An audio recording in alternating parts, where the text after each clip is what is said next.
Setelah 1 pekan tinggal di pengungsian, bayi berkebutuhan khusus ini akhirnya mendapatkan perawatan. Bayi 1 bulan ini dibawa ke RSUD Daya Makassar dari lokasi pengungsian.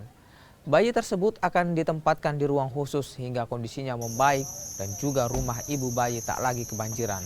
Sebelumnya, bayi tersebut tinggal di Masjid Ar-Rahman Grand Rahmani setelah banjir menerjang Kecamatan Biringkanaya sejak sepekan terakhir.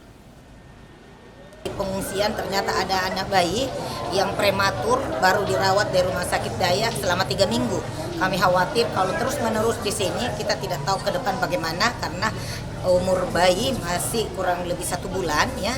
Terus lahirnya dengan prematur, khawatirnya nanti terjadi apa-apa dengan infeksi yang sangat besar bila anak ini tidak diungsikan ke rumah sakit untuk perawatan lebih intensif lagi.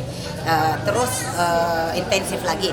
Terus alhamdulillah hari ini si ibunya sudah mau dibawa ke rumah sakit Daya untuk kita rawat bersama sampai kondisi rumah si ibu bisa memungkinkan untuk balik lagi.